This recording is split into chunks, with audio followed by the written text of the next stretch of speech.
약속이 하득하여도 나의 자리를 힘써 지키리. 주의 마음에 합한 자 되어 그 길 기꺼이 나 걷게 하소서. 주의 계획은 성실하시니 나의 고백은 온전케 하네. 주의 나라가 세워지길 바라며 모든 것 기꺼이 주께 드리네.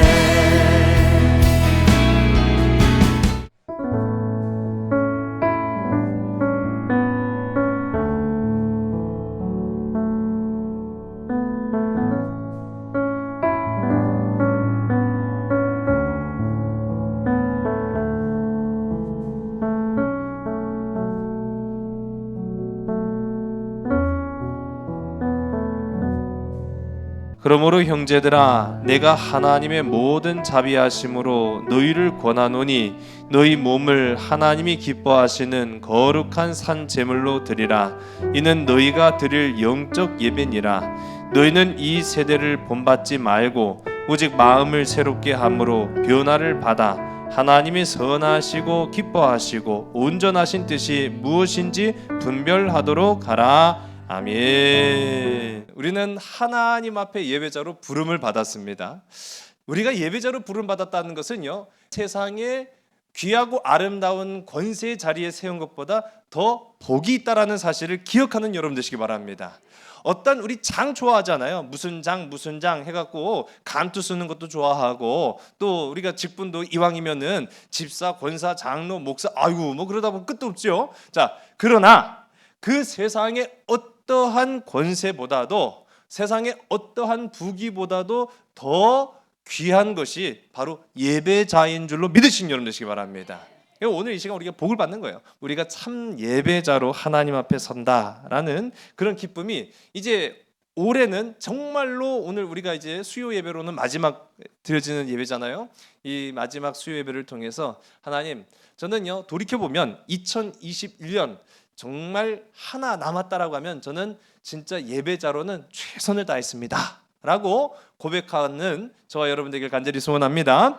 오늘 우리 이제 본문 말씀과 별개로요, 우리 요한복음 4장 23절의 말씀을 우리 한번 보겠습니다. 우리 화면을 보시고요, 우리 함께 한 목소리로 다 같이 읽습니다. 시작. 아버지께 참되게 예배하는 자들은 영과 진리로 예배할 때가 오나니 곧 이때라. 아버지께서는 자기에게 이렇게 예배하는 자들을 찾으시느니라. 아멘. 할렐루야. 믿어주십니까? 아멘으로 받으시겠습니까? 할렐루야. 참된 믿음의 사람이 누구냐라고 하는 것이 오늘 우리에게 던져진 문제예요. 숙제고 또 질문입니다. 참된 예배자입니까? 또 참된 예배자일 뿐만 아니라 진짜 믿음의 사람은 누구냐라는 거죠.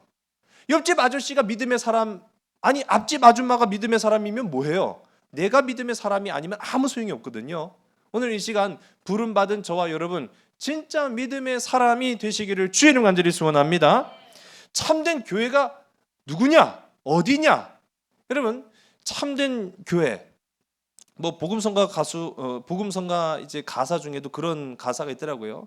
교회가 교회되게, 성도가 성도되게, 다 맞는 말이에요. 그런데 우리는 방법도 알고 이유도 알아요. 근데 그렇게 안 살아서 문제지.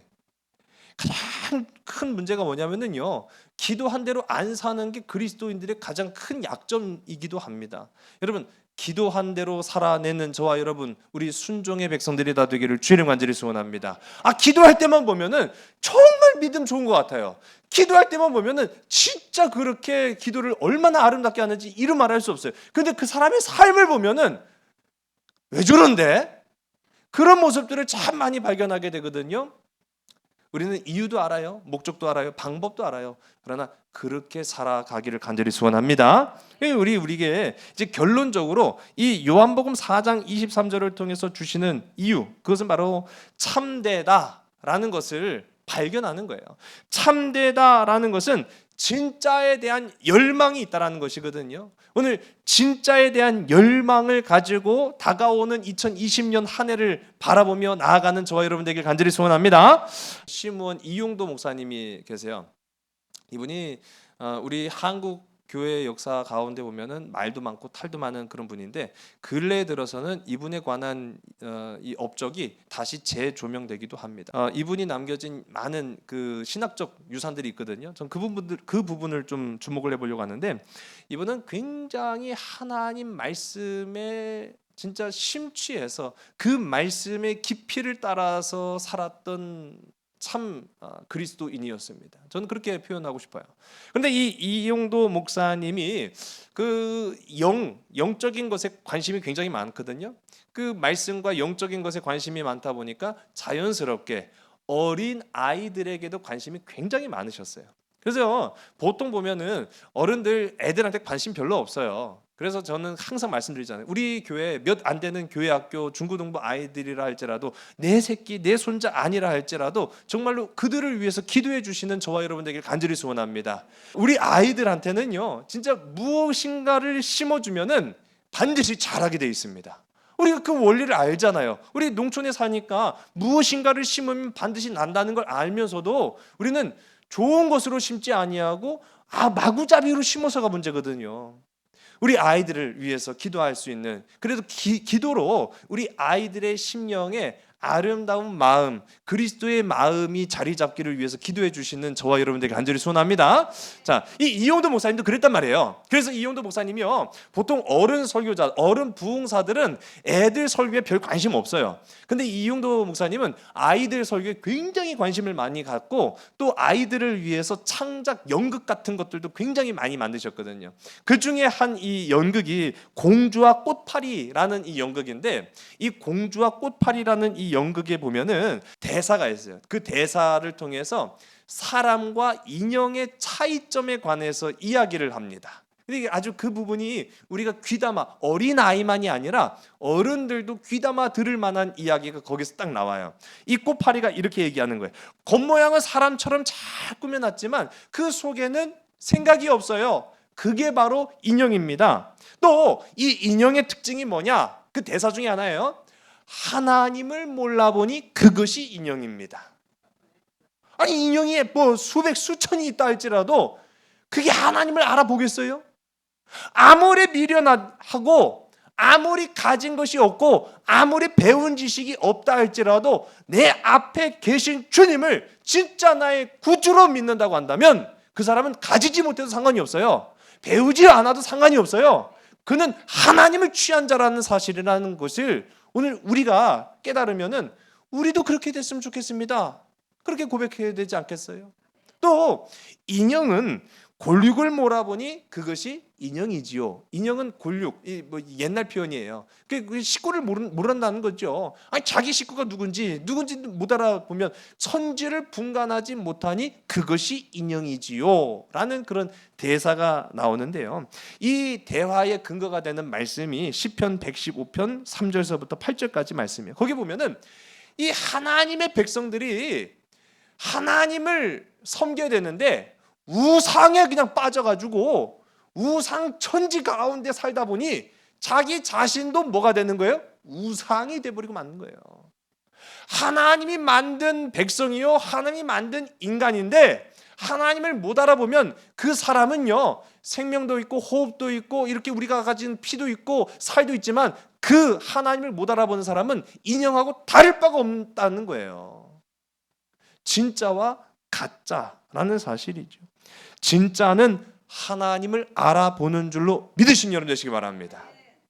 요한복음 4장 23절의 말씀 다시 한번 제가 읽습니다. 아버지께 참되게 예배하는 자들은 영과 진리로 예배할 때가 오나니 곧 이때라. 아버지께서는 자기에게 이렇게 예배하는 자들을 찾으시느니라. 아멘. 자, 이 말씀 앞에는요, 어떤 이야기가 따라 붙느냐면은 사실은 이 말씀이 그 이야기에 따라 붙는 말이에요. 사마리아 여인에 관한 이야기입니다. 여러분 우리 사마리아 여인 이야기 잘 아시죠?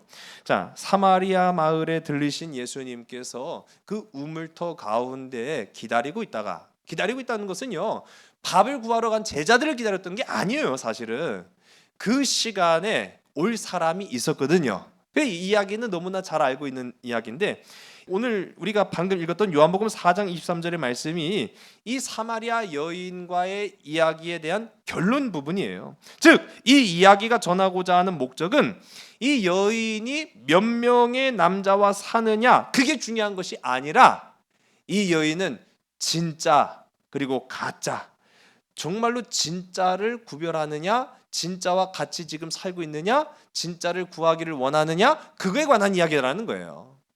진짜와 관련된 이야기를 하시려고 이 사마리아 여인을 만나셨다는 거죠. 여기와 관련해서 제가 오늘 또 이용도 목사님 얘기를 좀 몇 가지 드리려고 하는데, 이 사마리아 여인과 관련한 이용도 목사님의 그 설교문을 보면은 아주 재밌어요. 우리가 사실은 사마리아 여인이 5명의 신랑이 있었다라는 것 정도만 알지, 그 5명의 신랑과의 그 이야기 스토리는 잘 모르잖아요. 근데 그거야 이제 이용도 목사님이 본인의 상상력을 통해서 이제 설교에 녹여내신 거죠.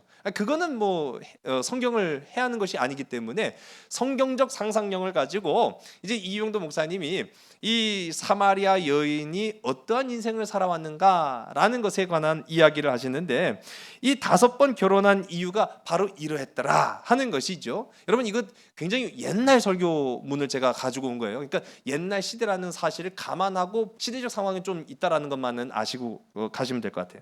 이 여인이 처음에는 부잣집 도련님하고 결혼하고 싶었어요. 자, 그러면 보통 흔히 부잣집 도련님들은 어디 많이 살아요? 또 이걸 모르시면 어떻게 하시나? 그렇죠, 도시에 사시죠.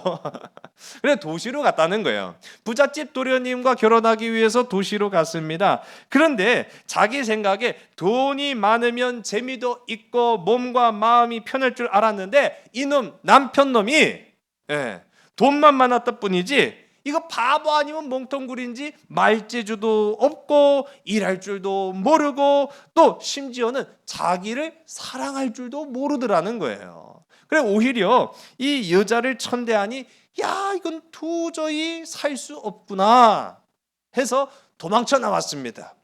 그 부자 신랑 버리고 도망쳐 나와서 이번에는 풍채 좋고 인물 좋은 남자를 찾았어요. 인물 좋은 건 얼마 간다죠? 3개월이요? 그렇게 빨라졌어요? 전에는 3년이라고 했던 것 같은데 좀 빨라졌네요. 한 3개월이면 뭐 많이 간 거예요. 자, 풍채 좋고 인물 좋은 신랑을 만났는데 이놈이 잘생기고 말은 잘하지만 이게요 일은 하지 않고 맨날 허구한 날 술만 퍼마시고 쌈질이나 하니 이 건달 같은 놈하고 살 수가 있어야 말이죠. 결국 이 남자도 아니네 하고 버리고 이제는 진정한 사랑을 찾아서 그래서 그때 이제 전원일기 노래가 쫙 깔리면서 이제 농촌으로 간 거예요. 따라란 따라란 뭐 하는 그런 전월기에 아마 여러분 머릿속에 이제 나오시죠? 자, 그래갖고 농촌으로 가서 농부의 아들과 다시 결혼을 합니다. 그래서 부부다운 삶이 어떤 것인가라는 것을 좀 깨닫기를 원했는데 웬걸요? 여름 내내 김매고 1년 내내 밭일하고 물걸레질 방아질 이래 아이고 요즘이야 농촌은 안 그렇잖아요. 제가 아까 말씀드렸어요. 그래서 제가 이게 굉장히 옛날 얘기예요. 그러니까 일에 파묻혀 살다 보니 얼굴에 분 한 번 바를 수가 없더라는 거예요. 이것도 아니네. 그래가지고 이 신랑 버리고 이제는 장사꾼 아들을 이제 남편으로 맞았어요. 그런데 이 장사꾼 아들내미가요 병약하여가지고 허구한 날 콜록콜록 대니 도저히 재미 붙여 살 수가 없더라는 거예요. 그래갖고 요 놈도 아니네. 그래가지고 이제는 뭐 가볼 때 다 가봤잖아요. 이제 어디만 가면 되겠어요? 바닷가로 간 거예요.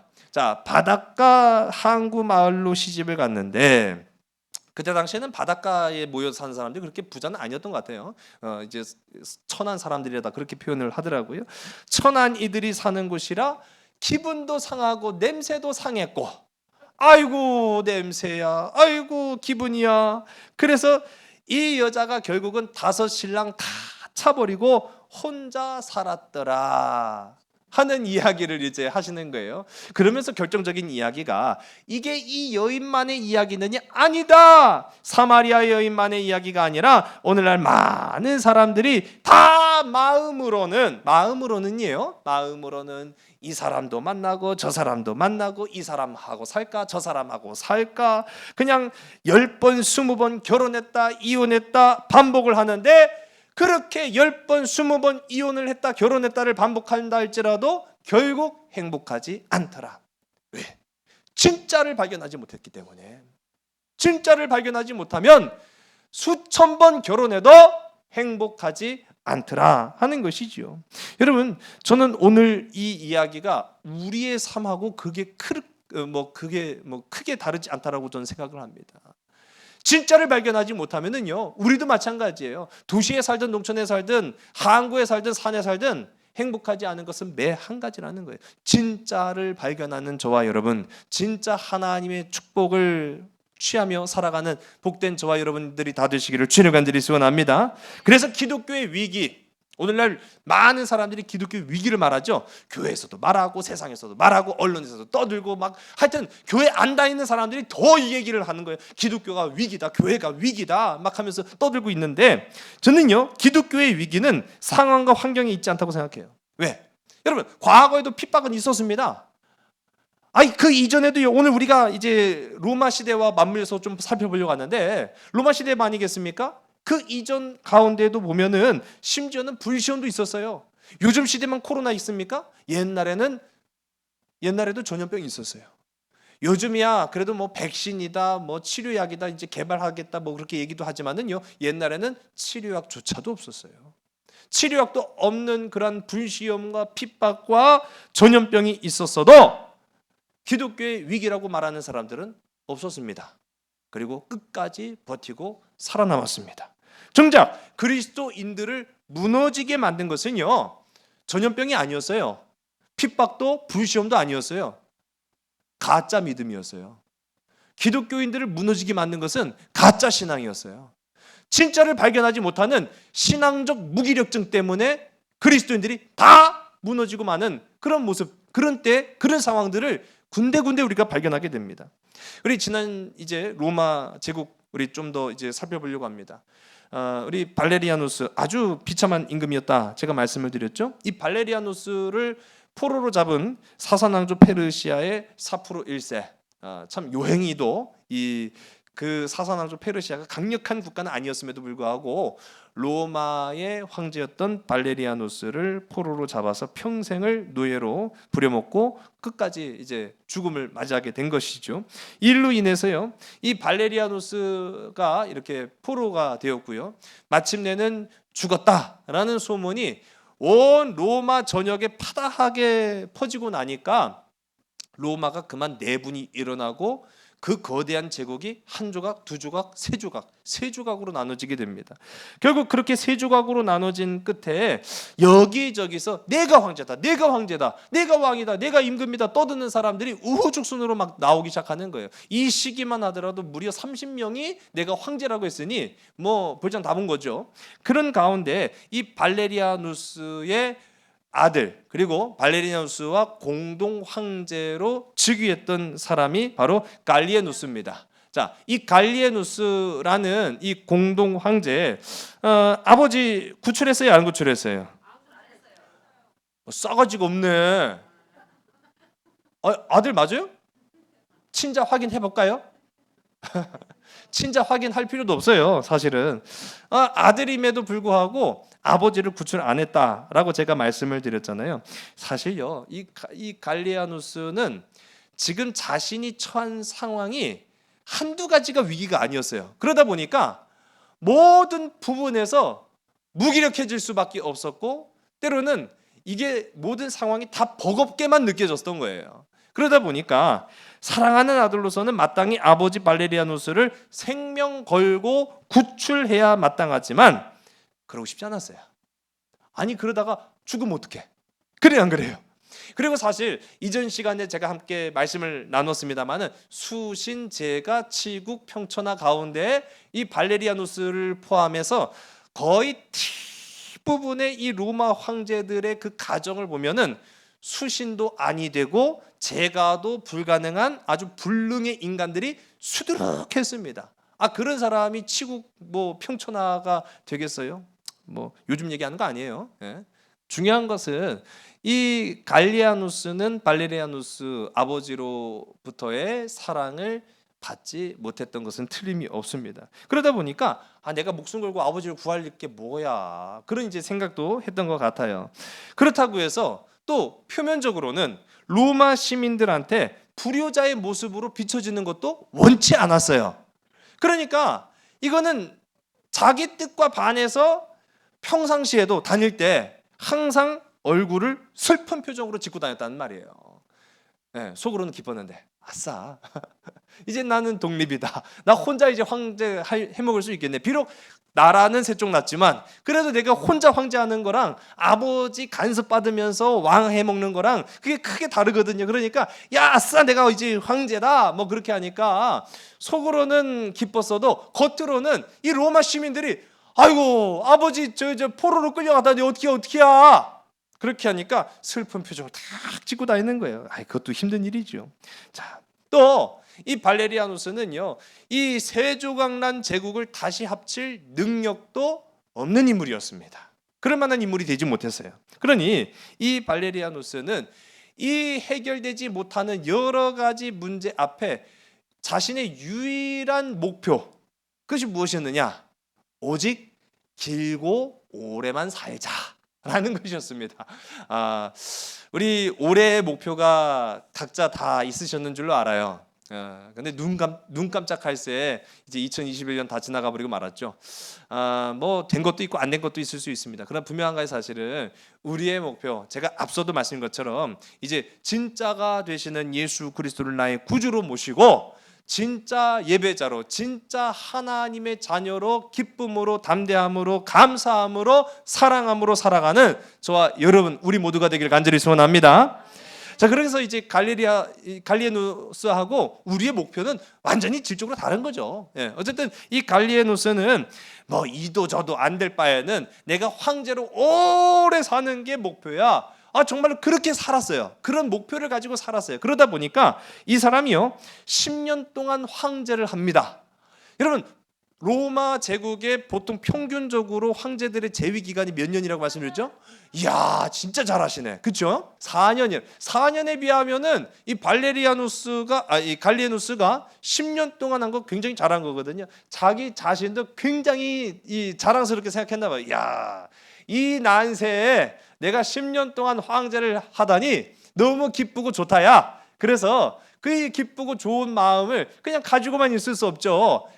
나타내야 될 거 아니에요. 그래서 축제를 벌입니다. 그래서 황제 즉위 10주년 개선 행사. 이름도 거창해요. 개선 행렬을 쫙 해나갑니다. 이 부분에서 재밌는 것이요, 이 갈리아누스 자신도 그 시민들의 시선을 의식했다고 제가 말씀드렸잖아요. 이 개선 행렬 중간중간에 허름한 옷차림의 광대들이 사람들 사이를 왔다 갔다 다니면서 누군가를 열심히 찾는 그런 신용들을 하는 거예요. 그 개선 행렬 중간에 광대들이 그런 모습을 하고 있으니까 이 시민들이, 구경하는 시민들이 궁금하잖아요. 야, 뭐 찾아? 누굴 찾아? 이렇게 물어봤단 말이죠. 그렇게 물어볼 때마다 이 광대들이 하는 말이 우리 황제의 아버지를 찾고 있는 중입니다. 거기서 찾으면 뭐예요? 아니 마당에서 잃어버린 반지를 집구석에서 찾으면 뭐합니까? 그 엉뚱한 짓을 하고 있는 거잖아요. 그러니까 이게 이 정도로 갈리아누스가 이 로마 시민들의 눈을 의식하면서도 그렇다고 해서 뭐 그걸로부터 자유롭지 않았다라는 것을 이제 반증하는 그런 모습이기도 하죠. 어쨌든 간에 이 아버지 발레리아누스의 비극이 이 갈리아누스한테는 쇼의 일부에 불과했다라는 것을 이제 우리가 알 수 있어요. 다만 이 갈리아누스가 이렇게 10년 동안 로마를 다스려 가는 가운데 아주 특이점이라고 하면은 이 발레리아누스 때까지만 하더라도 우리 앞서도 함께 좀 살펴본 것처럼 아주 기독교를 박해하는 사람들이 많았어요. 그 중에 이제 10대 대표적인 박해자들 중에 한 사람이 또 발레리아누스이기도 했습니다. 근데 그 아들 이 갈리아누스는 정반대의 노선을 펼쳐요. 그게 바로 반기독교 정책을 폐지하는 거였어요.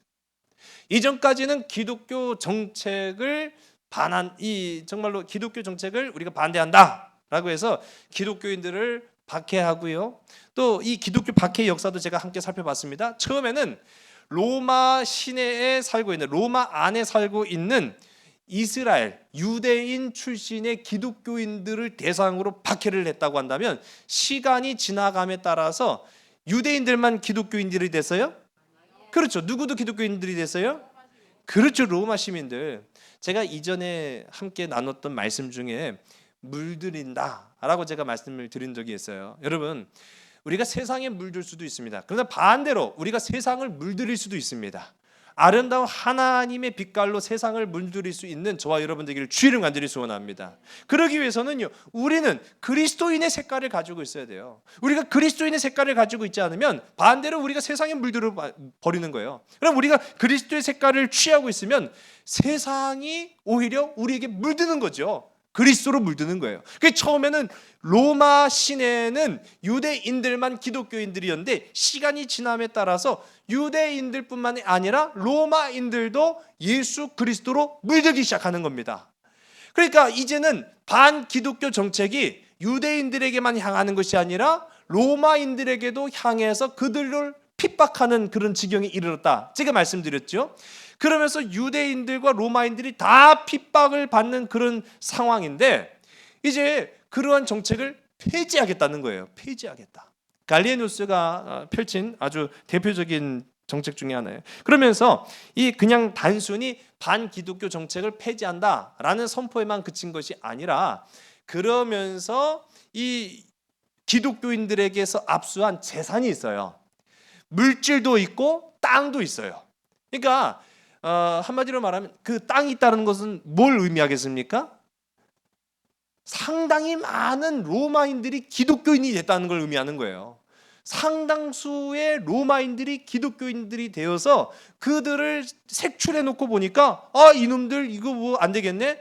계속 이렇게 했다가는 예수를 믿을 것 같으니까 아예 그들의 재산을 몰수를 해버렸던 거죠. 근데 그들의 재산을 몰수했던 거를 이 갈리아누스가 돌려줘라. 그렇게 한 거예요. 자, 그러니 얼마나 기독교인들로서는 환영할 만한 정책이었겠습니까? No! 아니었다는 거예요. 여러분 속지 마세요. 속지 마세요. 이게 뭐 그렇다고 해서 갈리아누스가 다른 생각이 있었느냐? 그것도 아니지만은 이게 우리의 삶이 편안하고 안락해졌다고 해서 믿음이 더 좋아지는 게 아니에요. 우리의 삶이 편안하고 행복하게 느껴지는 것처럼 보인다 할지라도 그건 진짜가 아닐 수가 있다는 사실을 기억하시기 바랍니다. 오히려 화욕의 그 가정 가운데 있지 않아도 사랑이 머물면 돼요. 주님이 함께 하시면 돼요. 그것으로 만족하는 사랑의 가정, 그것으로 만족하는 믿음의 백성들이 오늘 저와 여러분들에게 간절히 소원합니다. 주님으로 만족해야 되는데 이들이요 갑자기 빼앗겼던 재산 되돌려주고요, 그들이 신앙을 완전히 인정한 것은 아니에요. 완전히 인정하지는 않았지만 그렇다고 해서 핍박도 박해도 아니하니까 좀 몸뚱이가 편안해진 거예요. 한마디로 말하면 등 따시고 배부르면 나태가 나타나고 게으르기 시작하고 그 게으름이 결국은 죄악에 이를 수밖에 없는 그런 모습들을 이제 조금씩 보여나가기 시작합니다. 자, 여기서 우리 왜라는 궁금증을 이제 갖고 도대체 왜 이 갈리아누스가 그러면 아버지의 정책과 반대되는 이 기독교 이 박해를 폐지했느냐라고 하면은 이유는 아주 간단합니다. 이 갈리아누스는 자신만만했기 때문이에요. 어떤 측면에서 자신만만했느냐? 기독교 사상은 칼이나 힘이 아닌 내가 가진 정신으로도 충분히 막아낼 수 있다라는 그런 사상이 있었던 거예요. 이 갈리아누스가 그리스 철학에 굉장히 심취합니다. 그 그리스 철학에 심취하다 보니까 이게 완전 천하무적이야. 누구한테? 자기한테는요. 그리스 철학으로 안 되는 게 없는 거예요. 야, 이 그리스 철학은 칼보다도 강하구나. 그리스 철학은 그 어떤 세상의 권력보다도 강하구나. 그러니 기독교인들 아무리 나한테 온다 할지라도 나는 기독교 방어해낼 수 있어. 그리고 기독교인들도 내가 설득할 수 있어. 자, 이렇게 생각을 한 거죠. 그런 의미에서 이 기독교 박해를 이제 철회를 했는데, 이 갈리에누스는요 영혼의 초월을 통해서 구원에 이른다고 믿었어요. 플로티누스라는 이 그리스 유명한 철학가가 있습니다. 이 사람의 영향을 이제 많이 받았던 거예요. 이 사람의 이제 사상을 보게 되면 이 플라톤의 사상하고도 좀 비슷한 부분이 있는데, 인간의 영혼은 육신과는 다른 실체로서 순수하고 완전하고, 여기까지만 보면은 여러분 보세요. 아니, 인간의 영혼이 순수하고 완전하다. 누가 뭐라고 해요? 누가 만드셨기 때문에. 누가 만드셨기 때문에 순수하고 완전해요. 그렇죠. 그 당연한 거죠. 근데 이거를 그렇게 강조하는 부분만 보더라도 이들이 평소 행실이, 그들의 육신의 삶이 얼마나 나태하고 타락했는가라는 사실을 이제 알게 되는 거죠. 그러니까 갈 때까지 갔으니까 이제 우리가 이 갈 때까지 간 나태하고 타락한 인생이 어떻게 구제를 받을 수 있느냐? 야, 우리 깨끗한 상태로 가야 돼. 이렇게 생각을 하다 보니까 거기가 이제 영혼인 거예요. 영혼. 우리의 영혼이 초월하면 그렇게 구원을 받는다는 거예요. 그래서 영혼은 소멸되지 않고 육신의 감옥에서 풀려나면 더 한층 도덕적이고 더 행복의 삶을 누릴 것이다 라고 여겼던 것이 이게 바로 그리스 철학이었고, 그 그리스 철학에 심취했던 갈리에누스가 맞아 하고 맞장구 치면서 기독교, 십자가, 예수, 구원, 야, 그것보다 더 대단한 것이 바로 이거야 라고 이제 생각을 했던 거예요. 자, 맞습니까? 허점이 굉장히 많죠. 그러다 보니까 이 사람들의 이제 사상은요, 육체와 영혼을 분리하자는 거예요. 육체는 더러운 거, 영혼만이 깨끗한 거. 아니, 우리 중에 육체와 영혼을 분리시킬 수 있는 사람이 있어요? 그렇죠.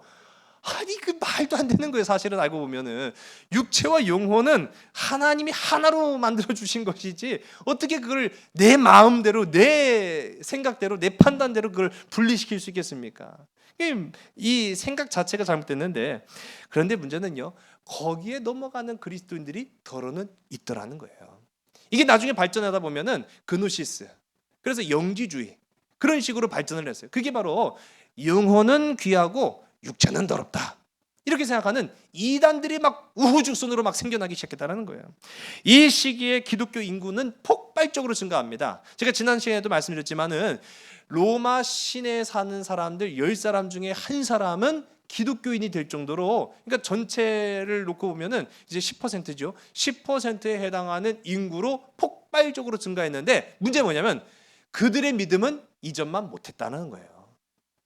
갈대와 같았고요. 이 사람 말에 휘둘리고 저 사람 말에 휘둘리고 물질에 흔들리고 권력에 흔들리고 하는 그런 어리석은 믿음, 가짜 신앙으로 살아갔던 사람들이 너무나 많아지게 되더라는 것이죠. 가짜 평화, 가짜 안식 가운데 안주하는 삶, 그것으로는요 참된 기쁨을 줄 수 없다라는 사실입니다. 욕망을 범죄시했다라는 거예요. 그 욕망을 범죄시하다 보니까 이 육체의 가장 대표적인 그 죄가 뭡니까? 욕망이잖아요. 그러니까 이 욕망을 범죄시하다 보니까 욕망을 못 이겨서 하는 결혼은 그냥 결함이다, 그렇게 여길 정도였어요. 아니, 결혼이 축복 아닙니까? 하나님의 선물 아닙니까? 기쁨 아닙니까? 결혼을 최고의 기쁨으로 여겨야 될 그리스도인들이 결혼을 육체의 욕망을 이기지 못해서 한 결함이야, 그렇게 받아들이는 사람들이 많았고요. 심지어는 더 나아가서 독시에도로 살아가는 것이 어쩌면 하나님과 가장 가까이 살아가는 방법일지도 몰라, 그렇게 생각하는 이들이 있었다라는 거예요. 다 어떻게 돼요? 물든 거죠. 세상에 물들어 버리고 만 거예요. 환경에 물들어 버리고 만 거예요. 진짜가 아닌 가짜에 휘말리고 말았다라는 것을 이제 보게 되는 거예요.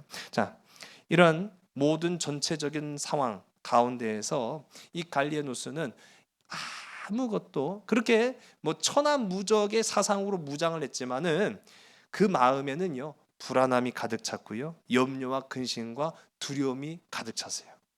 아니 여러분, 우리가 돈이 많습니까? 권세가 많습니까? 권력이 많습니까? 건강이 영원합니까? 사실 우리는요 단 한 가지도 가지기 어려워요. 그런데 우리는 두렵지 않아요. 우린 염려가 되지 않아요. 우린 걱정 안 해요. 내 안에 유일한 나의 삶의 기쁨이요 삶의 동력이 되시는 누가 계시기 때문이죠?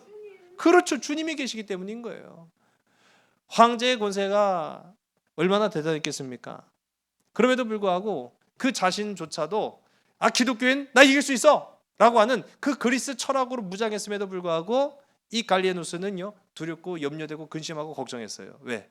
그 수없이 많은 위협들이 자기를 향하고 있다는 것을 날마다 깨달았거든요. 세 개의 조각으로 나뉘어진 제국 가운데 서로가 내가 로마를 차지하겠다라고 하는 그런 황제들이 막 30명이 막 우후죽순으로 나타나기 시작하니까 암살의 위기 가운데 늘 놓일 수밖에 없었고, 또 위와 아래로는요 고트족이라고 야만족들이 있었어요. 그 야만족들이 막 날마다 그 국경 지역을 침략을 합니다. 그러니 어떤 부분에서도 마음을 놓을 수가 없어요. 그래서 안 되겠다, 하나하나 내가 해결하지 않으면은 이 문제가 끝이 안 나겠다. 그래서 갈리에노스가요 고트족을 물리칩니다. 그리고 또 외세 침략을 막았을 뿐만 아니라 반란도 이제 잠재웁니다. 그렇게 잠재울 무렵 갈리에노스가 군대의 천막 막사죠. 전쟁터에 이제 돌아다니니까요. 군대의 막사에 딱 누워 있는데 누군가 한밤중에 소리를 막 지르는 거예요. 반란군이 왔다라는 거예요. 그 한밤중에 반란군을 다 없앴는 줄로만 알았는데 웬걸요? 그 한밤중에 쩌렁쩌렁 울리는 소리로 반란군이 쳐들어왔다라고 하니까요. 이 갈리에노스가 마음이 좀 성정이 또 급했던 것 같아요. 벌떡 일어나가지고요. 어디? 누구? 어떻게? 왜? 하면서 천막 바깥으로 탁 튀어나갔어요. 방패도 갖지 않고 갑옷도 입지 않은 상태로. 알고 봤더니요 그게 함정이었어요. 이미 암살자들이, 반란군은 없었어요. 반란군은 없었는데 암살자들이 그 황제의 천막 입구 주위를 삥 둘러싸고 있는데, 그만 다급한 나머지 이 갈리에노스가 누가 어디서 어떻게 왜? 라고 하면서 맨몸으로 튀어나오니까 그냥 뭐 끝난 거예요. 그렇게 비참한 죽음을 맞이하게 됐다라는 거죠. 물론 이 갈리에노스가 비극적인 죽음을 맞이했긴 했습니다만은 그가 이 군인 황제의 이 어수선함 가운데에서도 그의 바람은 이루어졌습니다. 그의 인생의 목적이 뭐였다고요? 길고 오래가는 거. 15년 이제 아까 그 즉위식을 마쳤죠. 그 즉위식 이후로도 5년을 더 이제 황제로서 통치를 해갖고 15년.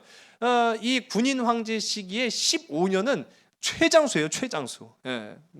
불과 15일 황제한 사람도 있었는데 그 가운데 최장수로 15년을 이제 황제로서 통치를 합니다. 이 갈리에노스라는 사람은 기독교와 자신만의 종교 사이에 섰던 사람. 그러나 이 갈리에노스는 진짜 하나님은 발견하지 못한, 그래서 하나님의 온전한 뜻이 무엇인지는 깨닫지 못한 그러한 어리석은 한 사람이었다라는 것을 우리가 보게 됩니다. 세상의 그 어떤 권력자도 하나님을 온전히 알지 못하면요 마지막 최후의 순간에는 초라해질 수밖에 없어요. 진짜 비참해지는 거예요. 하나님을 알지 못하고 하나님 앞에 선다라고 하면 그 사람이 얼마나 초라해질 수밖에 없겠습니까? 그러나 세상 가진 거 다 없어도 건강치 못하고 물질 없고 또 우리가 이제 부귀 영화를 누릴 수 있는 그런 많은 것들 있잖아요. 혈연지연 학연 그런 등등의 것들을 다 없다 할지라도 내 안에 예수 그리스도를 취하고 살아가는 사람의 결론은 그 심판의 날이 아니요 구원의 날인 줄로 믿으시기 바랍니다.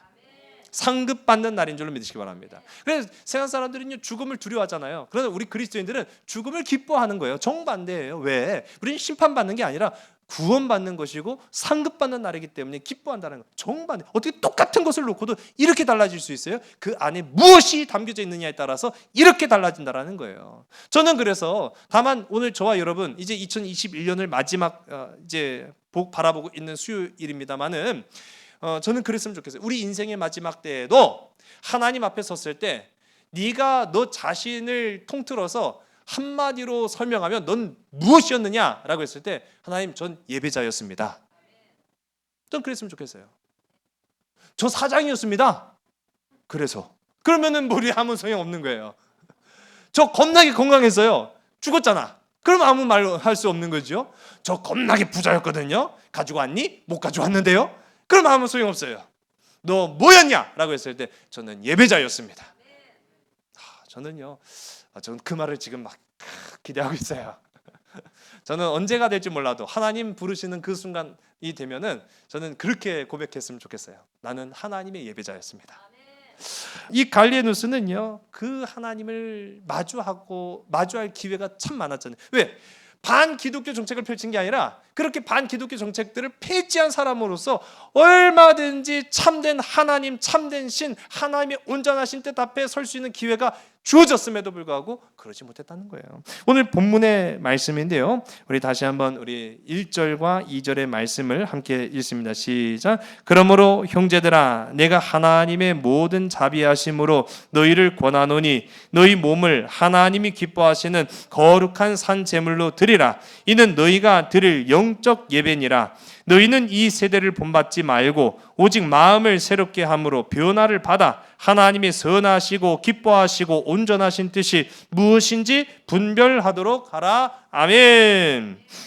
오늘 본문의 말씀을 보게 되면 구조가 있어요. 너희 몸.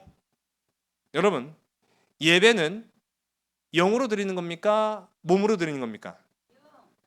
영으로 드리는 겁니까? 몸으로 드리는 겁니까? 둘 다예요? 영이에요? 우리 뭐예요? 이거 뭐예요? 뭐 뭐예요?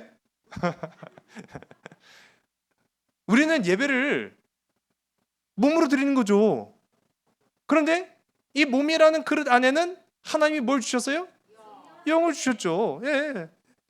성령 하나님 주셨잖아요. 맞아요. 분리할 수 없다고 제가 아까 말씀드렸잖아요. 그러니까 우리는 영으로 예배를 드리기 위해서는 반드시 뭐가 와 있어야 돼요? 그렇죠. 몸이 와 있어야죠. 나는 방구석에서 예배를 드리는데 영은 교회로 보냈어요. 그러면은 그 귀신이죠, 그게. 그게 뭐예요, 그게. 말도 안 되는 소리죠. 우리는요, 몸으로 예배를 드리는 게 맞아요. 그래서 성경도 보니까 너희 몸이라고 말하잖아요. 너희 몸.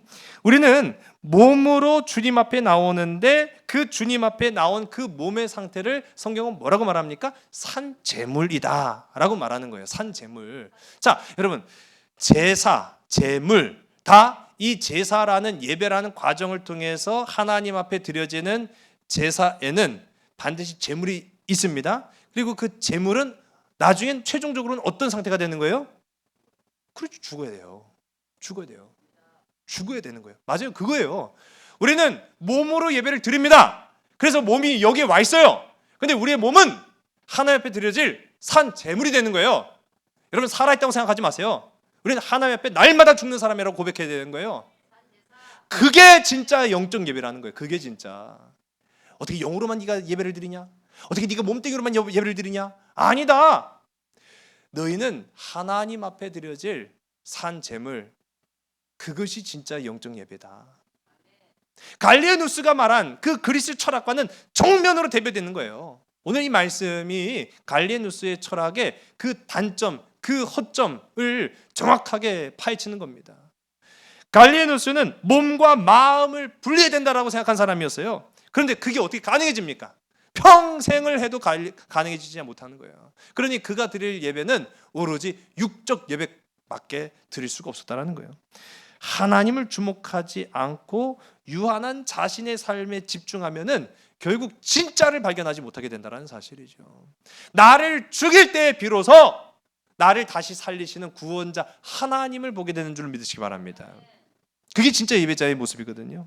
오늘 이 말씀을 저와 여러분의 삶에 한번 적용하며 살아가길 간절히 소원합니다. 우리 한번 따라 진짜 예배자. 나는 진짜 예배자입니다. 할렐루야. 질병이 우리를 흔들어 놓는 것이 아니에요. 환경이 조건이 신앙을 무너뜨리는 것이 아니에요. 진짜를 진짜로 여기지 못하고 흔들리는 데서 우리 신앙은 하나하나 무너지기 시작한다는 사실이에요. 제가 지난번에 이제 로마 제국을 함께 나누면서 그 이전에도 함께 살펴봤습니다만 고대 근동 시대 전쟁 재밌잖아요. 근데 그 전쟁에 가장 아주 어떻게 보면은 가장 힘든 전쟁 중에 하나가 바로 이 성을 상대로 싸우는 거예요. 공성전이라고 하죠. 근데 이 성을 상대로 싸우는 게 너무너무 힘든 까닭이 그 성은 사람이 아니기 때문인 거죠. 그 성은 견고하기 때문에 힘든 거예요. 근데 그 성을, 그 견고한 성을 어떻게 무너뜨리느냐라는 것에 대한 많은 연구가 이 전쟁사를 통해서 있어 왔습니다.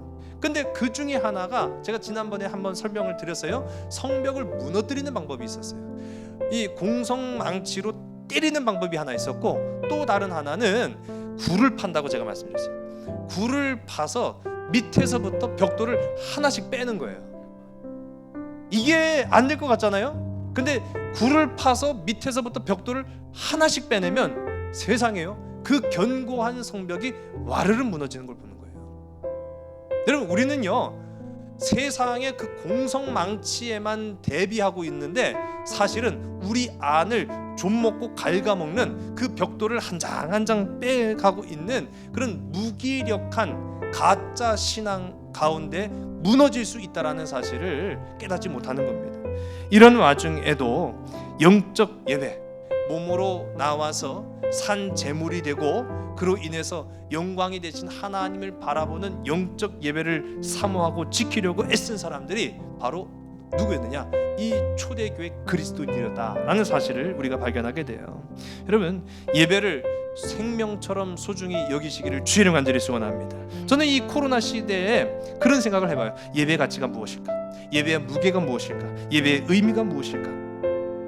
예배가 흔해졌다고 여겨지는 이때야말로 우리는 진짜 생명을 다해서 예배를 사랑할 때예요. 온 정성을 다해서 예배자로 서야 될 때가 바로 이 시기가 아닌가라는 그런 생각을 해보게 됩니다. 그게 바로 하나님이 찾으시는 진짜 예배자다라는 사실이죠. 오늘 저와 여러분의 삶 속에 진짜 예배자로서의 거룩하고 아름다운 발걸음으로 살아내는 복된 저와 여러분 되기를 주의 간절히 소원합니다. 기도하시겠습니다. 아버지 하나님, 2021년을 주님의 사랑, 주님의 도우심, 성령의 역사하심으로 살피시고 우리와 함께 하시니 참으로 감사합니다. 다사다난이라는 그 말처럼 기쁜 일도 있었고 슬프고 힘들고 어려운 일도 있었습니다. 그러나 외적인 어려움이 우리를 무너뜨린 것이 아니라 내적인 갈등과 염려와 근심과 걱정이 우리의 믿음, 우리의 신앙을 무기력하게 만들었던 것을 봅니다.